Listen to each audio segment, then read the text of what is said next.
यस्मिन् सर्वाणि भूतान्यमेवाभूतविजानतः तत्र को मोहः कः शोक एकत्वमनुपश्यतः।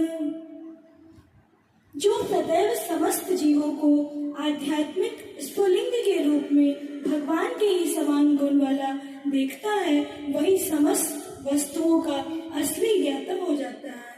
तो फिर उसके लिए मोह या चिंता कैसे?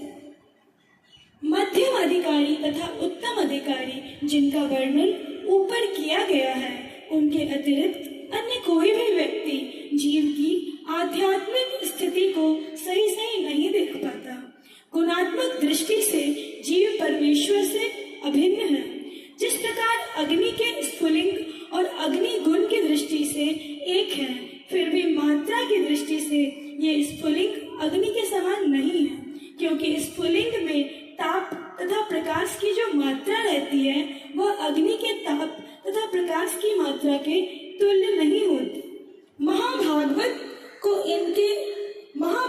को इनमें एकत्व इसलिए दिखता है क्योंकि वह प्रत्येक वस्तु को परमेश्वर की शक्ति के रूप में देखता है। चूंकि शक्ति तथा शक्तिमान में कोई अंतर नहीं होता, अतएव उनमें एकत्व का भाव होता है। यद्यपि विश्लेषणात्मक दृष्टि से ताप तथा प्रकाश अग्नि से भिन्न है, तथापि ताप तथा प्रकाश के बिना अग्नि शब्द का कोई अर्थ नहीं रह जाता।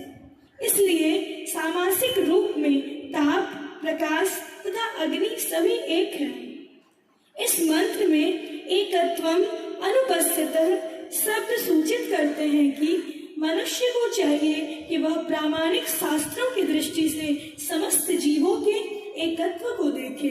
परम पूर्ण भगवान के पृथक पृथक स्फुलिंगों में पूर्ण के लगभग 80% ज्ञात गुण पाए जाते हैं, लेकिन मात्रा में वे परमेश्वर के तुल्य नहीं होते। ये गुण सूक्ष्म मात्रा में उपस्थित रहते हैं, क्योंकि जीव उन परम पूर्ण का क्षुद्र अंश ही होता है। यदि हम दूसरी उपमा प्रयोग में लाएं तो यह कह सकते हैं कि समुद्र की एक बूंद में जितनी मात्रा में नमक होता है, वह कभी भी पूरे समुद्र में उपस्थित नमक की मात्रा के तुल्य नहीं होता। लेकिन एक बूंद में उपस्थित नमक अपने रासायनिक संघटन में सारे समुद्र में उपस्थित नमक के ही समान होता है। यदि गुण तथा मात्रा दोनों की दृष्टि से व्यष्टि जीव परमेश्वर के तुल्य होता, तो उसके भौतिक प्रकृति के वश में होने का प्रश्न ही न उठता। पिछले मंत्रों में बताया जा चुका है कि कोई भी जीव, यहाँ तक कि बलशाली देवता भी परम पुरुष से किसी भी प्रकार से बढ़कर नहीं हो सकते। अतएव एकत्व का अर्थ यह नहीं कि जीव सभी प्रकार से परमेश्वर के समान है। इतना संकेत अवश्य है कि व्यापक अर्थ में दोनों का एक ही अभिष्ट प्रयोजन है। जिस प्रकार एक परिवार के सभी सदस्यों का एक ही स्वार्थ रहता है, या कि राष्ट्र में राष्ट्रीय स्वार्थ एक ही होता है, भले ही नागरिक कितने विभिन्न व्यक्ति क्यों न हो, क्योंकि सारे जीव एक ही परम परिवार के अंश है। परम पुरुष तथा इन अंशों का स्वार्थ भिन्न नहीं है। प्रत्येक जीव परम पुरुष का पुत्र है, जैसा कि भगवत गीता में कहा गया है। ब्रह्मांड भर के सभी जीव, जिनमें पक्षी, सरीसृप, चींटियां, जलचर, वृक्ष इत्यादि सम्मिलित हैं, परमेश्वर की तटस्था शक्ति से उद्भूत हैं। अतएव ये सभी परम पुरुष के परिवार से संबंधित हैं।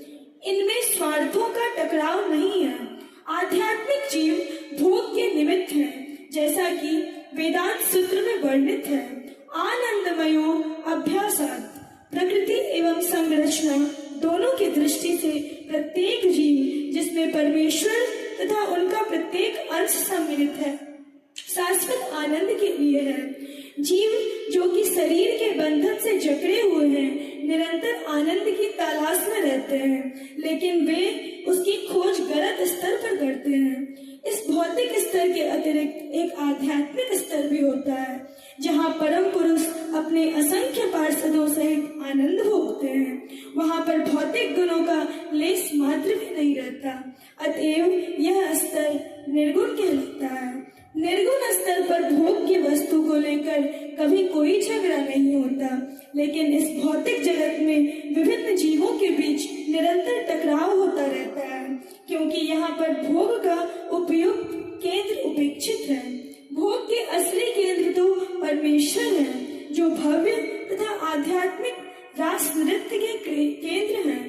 हम सब उनके साथ रहने तथा दिव्य रुचि तथा विरोध रहित जीवन बिताने के लिए हैं। आध्यात्मिक रुचि का यह उच्चतम स्तर है, और जो ही कोई एकत्व के इस पूर्ण रूप को पा लेता है, त्यों ही मोह या शोक का कोई प्रश्न ही नहीं रह जाता। ईश्वर विहीन सभ्यता का उदय माया से होता है, और ऐसी सभ्यता का परिणाम परिताप या शोक से होता है। आधुनिक राजनीतिज्ञों ने जिस प्रकार की ईश्वर विहीन सभ्यता का प्रतिपादन किया है, वह सदा चिंताओं से ओतप्रोत रहती है, क्योंकि यह किसी भी समय ध्वस्त की जा सकती है। यही प्रकृति का नियम है। जैसा कि भगवद गीता में कहा गया है कि जिन लोगों ने भगवान के चरण कमलों में आत्मसमर्पण कर रखा है, उनके सिवाय कोई भी प्रकृति के कड़े नियमों को नहीं लांघ सकता।